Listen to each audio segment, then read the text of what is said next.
Hey everyone, it's Micah again, and today I want to change things up just a little bit and do my first ever instructional video, because there's been a whole lot of new players coming into Final Fantasy XIV since Shadowbringers launched, and there are some basic raids that we do all the time thanks to daily dungeon roulettes that some people just don't seem to know or understand the mechanics of. And a lot of the guides are really outdated because these raids are from level 50 and level 60 days. There are just mechanics that we don't see anymore, and some people are doing mechanics that never existed in the first place. So I'm making an updated guide to the Final Fantasy XIV raid series, starting with the Crystal Tower, more specifically, Labyrinth of the Ancients. So let's get into it. The Labyrinth of the Ancients is the very first raid in the Crystal Tower series, and since it was designed with an eye level of only 90 in mind, it's one we can burn through with very little effort at this point. However, there are still things you need to watch out for that can wipe the entire party instantly. After taking care of some minor fodder, you come to the first boss, the Bone Dragon. Now this boss needs to be killed a total of 3 times, and in between each kill, there's going to be some raid-wide damage. Some tanks tank him to the back of the arena, but most just hold him in the center. I mean, it honestly doesn't really matter that much as long as everybody can be on a platform to avoid the yuck on the floor, and you don't face him toward the party since it does have frontal cleaves. Anyone with range attacks or heals can also stack on a platform closest behind him. The dragon itself dies extremely quickly and doesn't really do anything dangerous that needs to be mitigated. The only real danger comes from the skeletons that spawn around the arena. After the boss dies, these skeletons, even the ones you've already killed, will resurrect and run to its corpse, exploding on impact, doing that previously mentioned raid-wide damage. Now you could prevent this damage by killing the skeletons again before they reach it, but if you can't, this can also easily be healed through with a couple of AoE heals from your healers. But it can still be a little bit butt clenching, especially if you are new to healing. So pre-casting heals, or in other words, starting to cast the spell before the damage goes out, can save you a load of dirty underwear if you are new to this. If you're not a healer, just be sure to stand within AoE healing range like you should all the time. As someone who heals often myself, I'm not going to chase you down to heal you because you don't want to stand with the group. Don't be that guy. Healers hate that guy. Repeat this 3 times and congratulations, boss 1 is down. On your way to the next boss, you're going to come across a fork in the road. Now here you need to be sure to stick with your party, which is as easy as A, B, C. Just be sure not to cross too far over that border into the arena. In fact, just stay behind it, because this Atomos is super easy to trigger, and if you're not where you're supposed to be, you're going to get teleported to Team A's section. And if there's not enough people in each section, it's gonna be a wipe. After the battle begins, 4 people need to go to and stay on the platform. And let me repeat that, stay on the platform. Don't be getting on and off, don't be running around because you think the tank needs to heal because you're a panic healer. Keep your butt on that platform. If you don't, the corresponding Atomos cannot take any damage. Usually this falls to the 2 healers and the 2 DD, preferably ranged ones. The tank will then grab the adds that spawn and run them to the platform for the people there to take care of, while the other 3 DD just focus down the Atomos. And then it's on to the next boss. Now the next boss is Thanatos, and he's pretty much just a tank and spank. There's really nothing to go over here. I mean, the only real mechanic is that the only ones who can deal any damage to him are the ones who are given the invisible buff.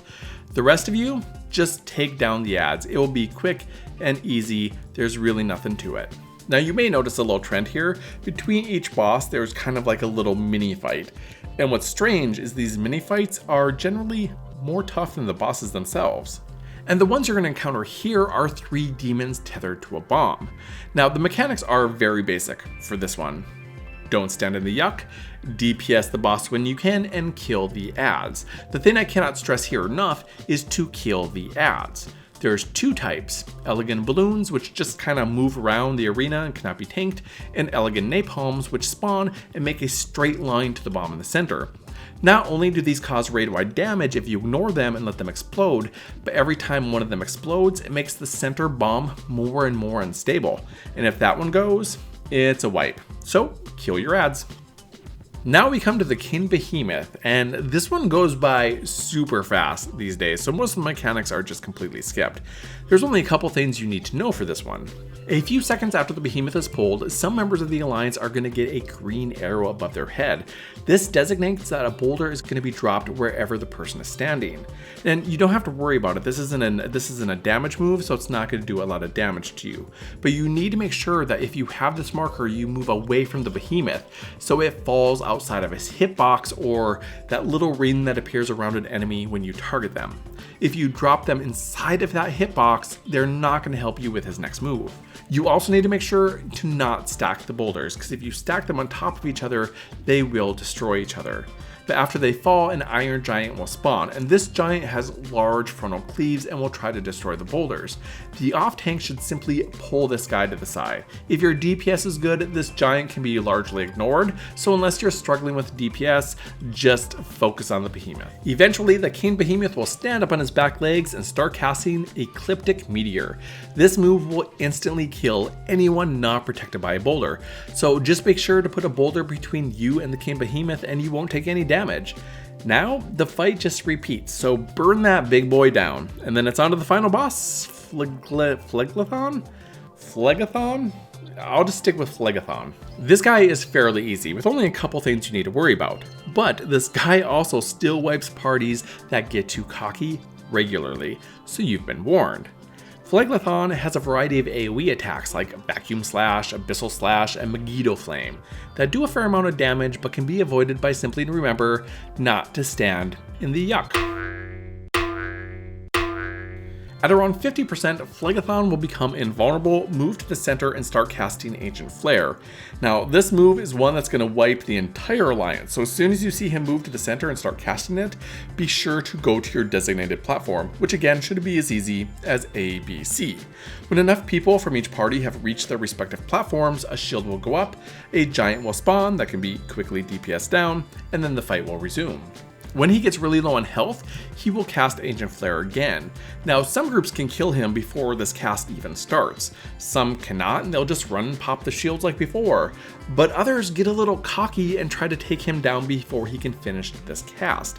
And this only works about 50% of the time from my experience. So unless he's under about 7%, give or take, it's best just to run back to your platform and get those shields up so you don't have to start the fight all over again. And with that, congratulations, you have just finished Labyrinth of the Ancients. If I missed anything, if you have some questions, or you have any advice for what I could do to make future walkthrough videos better, since, like I said, this is kind of new to me, please let me know in the comments. Up next, I'm going to be doing this second raid in the Crystal Tower series, the Circus Tower, so until then, make sure you like, subscribe, and follow me on Twitter for more. And of course, it's been a hoot. Until next time, have fun.